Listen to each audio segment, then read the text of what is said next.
Agora preste atenção! Pra você aprender mesmo com força, é careca de saber.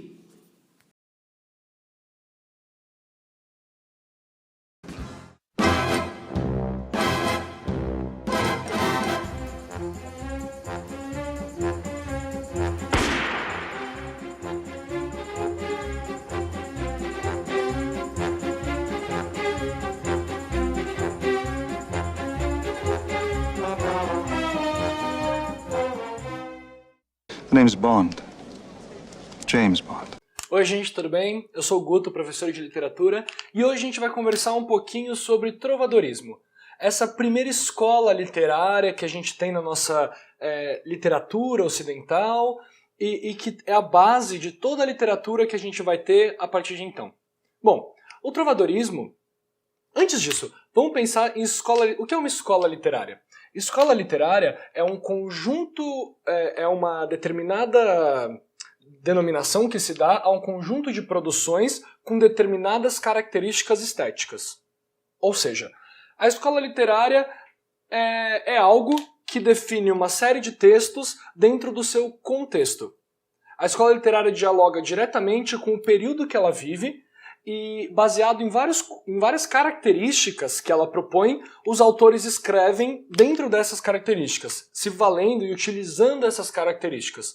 Toda escola literária dialoga diretamente com o seu contexto sócio-histórico. As características não são inventadas ao acaso. Elas têm a ver diretamente com o que está acontecendo no mundo, qual é o sentimento do mundo, o que está rolando em todo o contexto nesse momento. Certo? Bom, o trovadorismo é a primeira escola literária europeia pós a Grécia Antiga. É a primeira vez que a gente pode chamar de escola literária, de fato, um movimento dentro da história da literatura ocidental. O trovadorismo, ele é criado na França, em Provença. E por isso que muitas vezes a gente chama esse tipo de poema de poesia provençal, porque ele é originário dessa região da França. O que acontecia nesse período? A Biblioteca de Alexandria havia sido queimada. Os bárbaros e tudo mais, todas as guerras que tiveram ao redor daquilo, queimaram a Biblioteca de Alexandria e toda a documentação que havia ali dentro ficou perdida durante várias eras, sendo que toda a racionalidade ocidental não conseguia acessar aqueles conhecimentos gregos, aqueles conhecimentos pautados na razão. E a única forma da gente ter esse conhecimento de volta era conseguindo os textos que os árabes haviam traduzido. Os árabes, durante muito tempo, ficaram traduzindo esses textos gregos e eles possuíam esses textos no seu acervo. Então, a Idade Média, a chamada Idade das Trevas, tem esse nome porque ela está longe da luz da razão. Dizem que é uma Idade das Trevas porque não teve produção cultural, porque não teve a aproximação da razão, da lógica, mas a gente vai ver que isso não é verdade. A gente pode chamar de Idade das Trevas ao longo que a gente está longe da ideia da razão como os gregos colocavam, que só vai ser recuperada no Renascimento depois. Mas, a princípio, a Idade das Trevas é um período em que a gente está longe da razão e da iluminação da razão grega. Certo? O trovadorismo, ele surge por volta do século XII, XI, não é muito precisa o surgimento dele, mas a certeza que a gente tem é que ele surge num contexto de Idade Média. Bom, tendo na noção de que ele surge na Idade Média, nessa Idade das Trevas, a gente sabe que a organização social desse período era pautada essencialmente no feudalismo. Eu vou fazer aqui um resuminho básico do que é o feudalismo para dar uma contextualização geral, mas para aprofundamento, assistam às aulas de história que abordam esse conteúdo, que isso ajuda bastante, certo? O feudalismo, então, ele era um espaço de terras cercado por muros e tudo que existia ali dentro era propriedade de um sujeito chamado senhor feudal. O feudo, portanto, um espaço de terra cercado de muros. Era como se fosse uma fortaleza, um microcosmos, um pequeno reino. Esse senhor feudal, ele normalmente dava terras aos plebeus que ali habitavam em troca de servidão, em troca de serviços, em troca de favores. Essa relação de dar e receber, a gente vai chamar de relação de suzerania e vassalagem, certo? Então, a gente tem um sujeito que é o suzerano,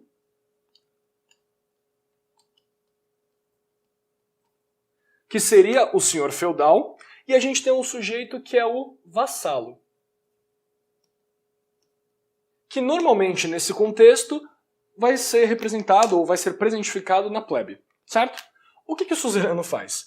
Do seu alto poder dentro de seu castelo, ele dá terras aos plebeus. Ele propicia que esses plebeus possam cultivar coisas, que esses plebeus possam habitar algum lugar, e em troca dessa habitação, em troca dessa possibilidade de estar constituindo uma casa, esses plebeus, esses vassalos, dedicam toda a sua lealdade, toda a sua fidelidade a esse suzerano, a esse senhor feudal.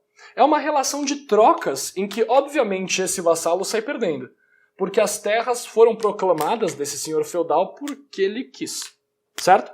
Esse vassalo, então, ele passa a ser um tipo de escravo, um tipo de fiel servidor eterno desse suzerano, desse sujeito que é o senhor feudal. Bacana? A gente não pode esquecer que essa sociedade essencialmente medieval, ela era organizada da seguinte forma, numa pirâmide. A gente olha que a base dessa pirâmide, a maior quantidade de pessoas que existe nessa sociedade são os plebeus. Eles são a base da pirâmide. Todo o serviço, toda a questão braçal, toda a mão de obra parte desse plebeu, desse sujeito aqui, certo?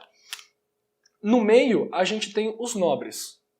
Eles são normalmente os senhores feudais ou os reis, a galera que tem muito dinheiro, que consegue mandar nos outros e que tem um status bem estabelecido e que é o governante de tudo.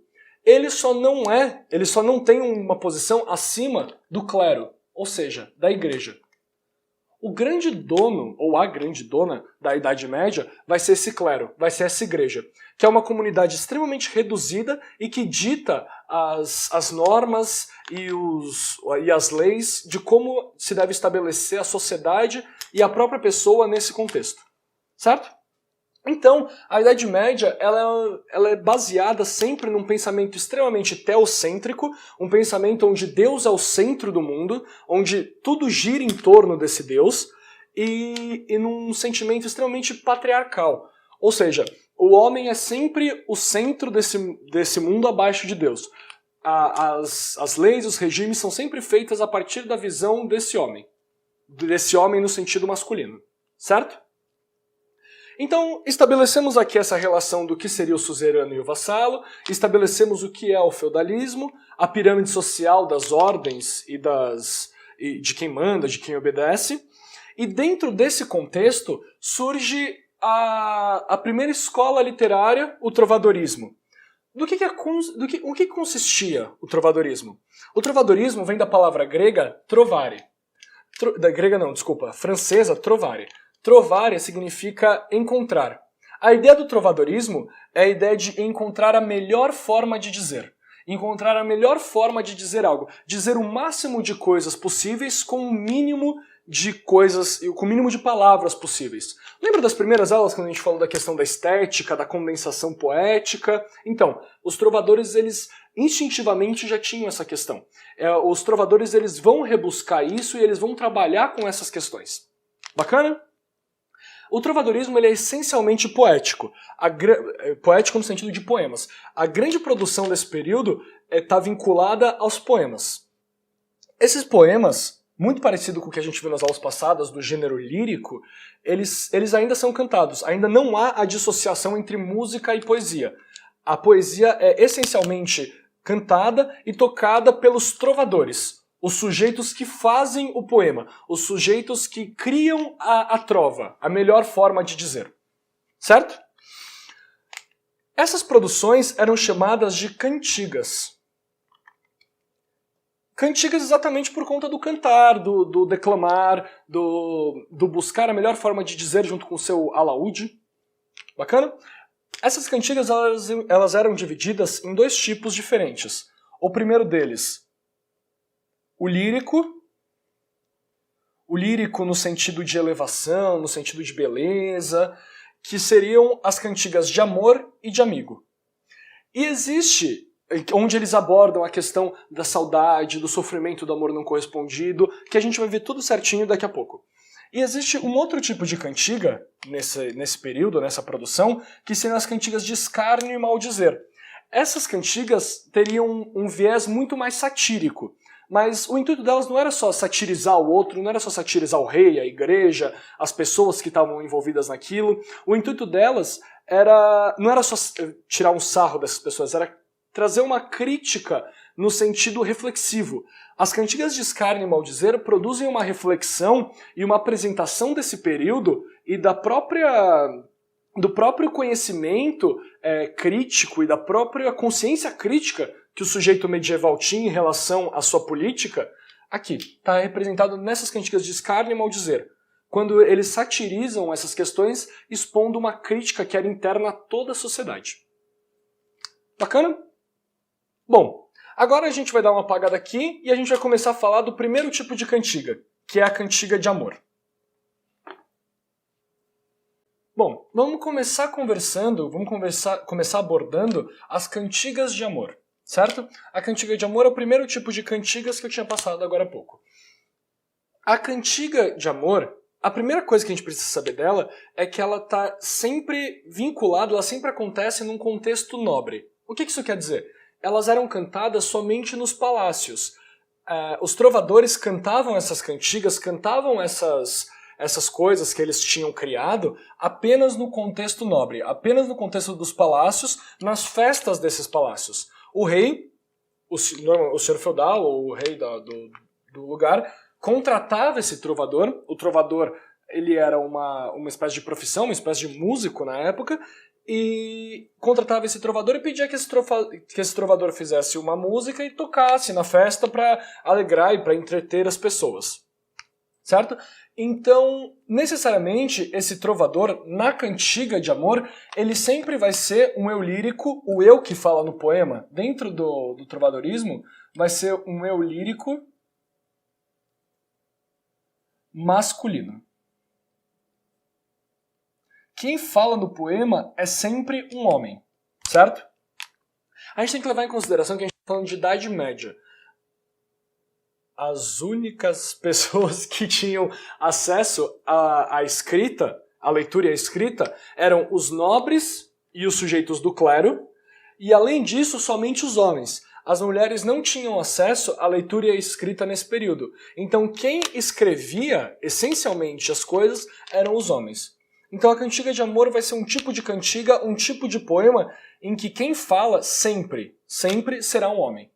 As outras cantigas vão mudar, vão alterar de cantiga para cantiga, mas na cantiga de amor, especificamente, ela se passa em um contexto nobre, ela é cantada, ela é executada num contexto nobre, e ela sempre aborda um eu lírico masculino, ou seja, um homem. Um homem está cantando aquilo para alguém. Para quem? Normalmente está cantando aquilo para uma dama. O interlocutor desse homem, ou a interlocutora, né, seria a dama a quem ele quer homenagear ou quem ele quer cantar o amor que ele sente. Bom, como eu estava falando, um homem fala, um homem canta, um homem expressa esses sentimentos em relação a uma dama, em relação a uma mulher. Uma dama sempre muito bonita, muito bela, que tem um estado de espírito e que tem uma beleza no espírito tão grande quanto a sua beleza exterior, a sua beleza física. Vamos dar uma olhadinha nessa cantiga, vamos dar uma analisada, vamos ler e começar a notar também quais são as características, quais são os temas, quais são as questões abordadas dentro de uma cantiga de amor.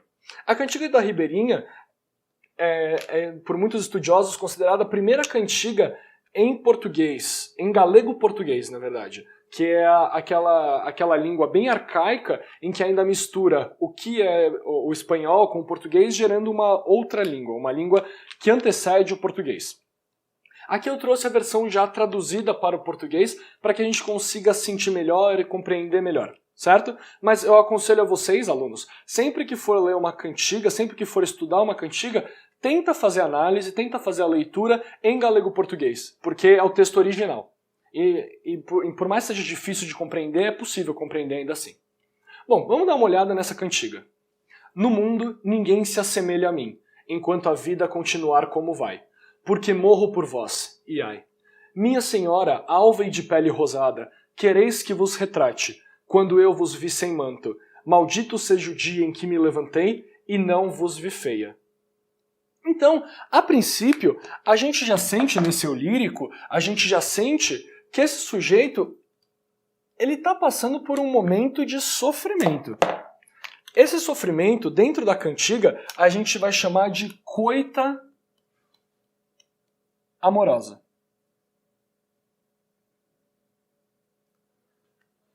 Por que ele sofre? Por que esse sofrimento acontece? Exatamente porque ele não pode consumar o amor que ele sente. Quando a gente olha aqui, no mundo ninguém se assemelha a mim, se assemelha em que sentido? Ao que de mim que ninguém se assemelha? Ao meu sofrimento. Aquilo que eu sinto quando eu olho para você, minha dama. Enquanto a vida continuar como vai, porque eu morro por você. Eu morro todas as vezes que eu olho para você passando na rua, longe de mim, e eu não posso te alcançar, eu não posso ter você, eu não posso amar você e ter você comigo. Por isso que o trovador, nesse período, ele tem esse sofrimento em relação à dama. Ele não pode consumar o amor, ele não tem a capacidade de consumar o amor com essa dama.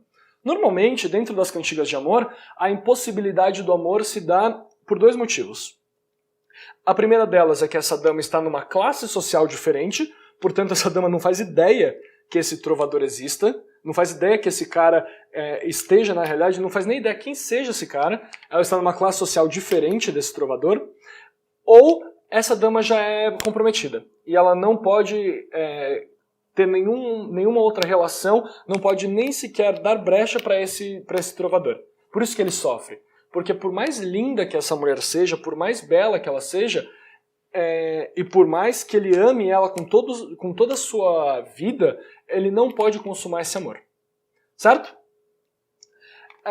Outra coisa muito importante cai na questão de que mesmo que ele não possa consumar esse amor, mesmo que ele sofra por esse amor, ele continua elogiando essa dama. A gente vai chamar isso...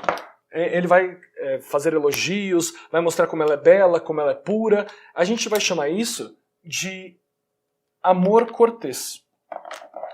O amor cortês é esse amor gentil. É a ideia do amor gentil com essa dama. Ele exalta as qualidades e as características dessa dama. Tanto que ele diz, aqui no final, que maldito seja o dia em que ele levantou e não achou essa dama feia, porque é impossível ela ser feia. Ela é sempre muito bela. Mesmo que ele não possa consumar o amor, mesmo que ele morra cada dia que ele não tem essa dama, que ele não pode ter a companhia dela, ele ainda assim elogia ela. E ele diz que o sujeito que conquista essa dama, o sujeito que pode ter essa dama junto com ele, é um sujeito muito honrado, é um sujeito que tem toda a sorte do mundo, porque ela é a melhor dama do mundo. Em todas as trovas de amor, em todas as cantigas de amor, a dama que está sendo abordada, a dama que está sendo representada é sempre a melhor dama. Não existe nenhuma dama que sobressaia ou que seja melhor ou maior do que essa dama que está sendo abordada. Certo? Queridos, lembra quando a gente falou agora há pouco da relação de suzerania e vassalagem? Dentro do trovadorismo, a gente também vai ter uma espécie de relação de suzerania e vassalagem. Mas como que isso se dá? Da seguinte forma, a dama ela vai se colocar como suzerana. A dama ela se apresenta num estado de suzerania. Ou seja, o que ela oferece para o seu vassalo, o trovador? Ela oferece a própria existência. A existência dela é o que propicia a própria vida do trovador. O trovador, ao admirar essa dama, mesmo num estado um estado elevado, mesmo que ela esteja inalcançável, ele ama ela e ele vê que a existência dela é tudo que ele precisa para ser feliz, mesmo que o amor não possa se consumar. Então a existência da dama se apresenta numa espécie de suzerania. O que o trovador dá em troca para essa dama? Mesmo que essa dama não peça, mesmo que essa dama não saiba que esse cara existe, ele vai dar, em contrapartida, toda a sua fidelidade e todo o seu amor a ela. Mesmo que ele não possa consumar o amor com essa dama, ele jamais vai querer encontrar outra dama. A dama perfeita para ele é sempre essa, e por mais que o amor não seja consumado, ele vai continuar sendo fiel a essa dama. Mesmo que ela não saiba que ele existe, ele continua sendo fiel a essa dama. É assim que se dá uma relação de suzerania e vassalagem dentro do trovadorismo, quando a gente fala da relação do trovador e da dama. A dama, como suzerano, ela oferece a sua existência, e o trovador, como vassalo, ele retribui a existência dessa dama com a sua fidelidade, com o seu amor, com tudo que ele poderia dar se ela, mesmo sem ela retribuir, ele oferece tudo para essa dama. E tudo isso se presentifica no momento em que ele canta para ela, no momento em que ele coloca todos os seus sentimentos e todo o seu sofrimento, toda a sua dor no esquema do poema. Certo? É muito complicado a gente abordar a questão do trovadorismo, porque tudo isso que eu falei até agora está num plano do ideal. Tudo isso é o que deveria ser de fato o trovadorismo, mas o trovadorismo, na verdade, é uma grande mentira. Os poemas eles são organizados dessa forma, as características do poema são constituídas dessa forma, mas na verdade o trovador só canta para essa dama, o trovador só escreve esses poemas para essa dama porque ele foi pago pelo rei. O rei paga esse trovador na cantiga de amor, certo? No contexto da cantiga de amor, o rei, o senhor feudal, paga um determinado dinheiro para esse trovador, para que esse trovador possa escrever elogios para essa dama. Mostrar como essa dama é bela, como essa dama é pura, como ela é inalcançável. A grande questão é que quando ele escreve todos esses elogios para essa dama, o trovador não está querendo agradar a dama. Até porque, dentro do contexto medieval, dentro do contexto do trovadorismo, a dama é só um objeto. Ela é vista, infelizmente, como um objeto, pensando também no regime patriarcal que eles viviam nesse período, a dama é vista como um objeto da relação entre o trovador e entre o rei. A dama se dá como mero link entre um e outro. Quando o trovador ele é pago e ele está elogiando a dama, ele não está querendo agradar essa dama. Ele está querendo agradar o rei, o sujeito que está pagando ele. Porque o que acontece? Se ele chega na festa e toca a música que ele escreveu para a dama inalcançável, para a rainha, para a princesa, enfim, e a dama não gosta, você faz ideia do que acontece? A dama é jogada no calabouço. Porque onde já se viu? O rei gastar um dinheiro, o sujeito gastar toda a sua técnica poética para dar para oferecer um louvor a essa dama, e essa dama não vai gostar? Obviamente ela é jogada na masmorra, ela fica acorrentada à masmorra durante um período. Agora, se o rei não gosta, é um problema. Aí a gente acaba tendo um problema sério, porque esse sujeito, esse trovador, ele não está interessado em agradar a dama, ele está interessado em agradar o rei, porque quem paga ele é esse rei. Então, a grande construção da cantiga de amor, em sua essência, é uma mentira. Logicamente, vão ter cantigas reais que abordam de fato uma mulher, uma impossibilidade do amor, ou até mesmo uma imaginação só, mas normalmente o trovadorismo e a cantiga de amor, ela oferece essa relação de interesse entre um rei e um empregado que seria esse trovador. Certo? Uma última característica super importante do trovadorismo é uma característica que a gente vai chamar de fantasmático. O que o fantasmático quer dizer? Como a própria palavra traz, existe um fantasma. Dentro da concepção ideal do que seria o poema do trovadorismo, a dama ela nunca pode estar presente fisicamente. Esse eu lírico que sofre pela ausência da dama nunca pode possuir ela de fato. Então ela está sempre assombrando os sentimentos e os sonhos desse trovador. Ela funciona como um fantasma para ele. Mas em contrapartida, quando ele canta para essa dama, quando ele canta essa dama, quando ele escreve sobre essa dama, assumindo que ela está longe, afirmando que ela está longe, pelo poema ele traz essa dama para perto. A única relação de proximidade que ele pode ter com essa dama, a única presentificação sentimental que ele pode ter com essa dama é quando ele canta o poema. Porque fisicamente essa dama sempre está alheia a ele, essa dama sempre está inalcançável a ele. Então ele se contenta com a possibilidade de tê-la quando ele canta. A única forma de ter essa dama, a única forma de possuir essa dama é quando ele canta o amor que ele sente por essa dama. Sempre um amor cortês, um amor gentil, um amor que vai abordar as características puras que essa dama tem, a beleza que ela tem, e sempre presentificando no discurso. O discurso do trovador, no mesmo momento que ele ele reafirma, ele confirma a ausência dessa dama, que essa dama está sempre distante, ao mesmo tempo ele também traz para perto, porque é a única forma que ele tem de sentir essa dama. Quando ele canta a trova para essa dama. Certo? Então, a princípio, a cantiga de amor dentro do trovadorismo ela é organizada dessa maneira. Lembrem sempre, contexto social alto é sempre cantado na nobreza, o trovador sempre está ligado com a nobreza, o trovador é um emprego do nobre, é um sujeito que consegue tocar, consegue escrever, e ele é pago pelo rei para cantar essas músicas, mas num plano ideal, no plano do eu lírico, no plano do poema, quando a gente concebe a realidade que o poema institui como uma realidade de fato, como algo real, o poema tem todas essas características como já abordado para vocês. Na aula que vem a gente vai falar um pouquinho sobre a cantiga de amigo. É uma cantiga que tem características diferentes, ela é constituída e se compõe de uma maneira diferente, e daí a gente vai conseguir começar a ver a contraposição entre a cantiga de amigo e a cantiga de amor. A gente vai conseguir ver como que essas duas cantigas elas alteram, como é que elas mudam, e vai ver até o contexto que elas são produzidas, como elas são diferentes. Então por hoje ficamos com isso. A aula que vem a gente vai abordar as cantigas de amigo. Muito obrigado, até a próxima.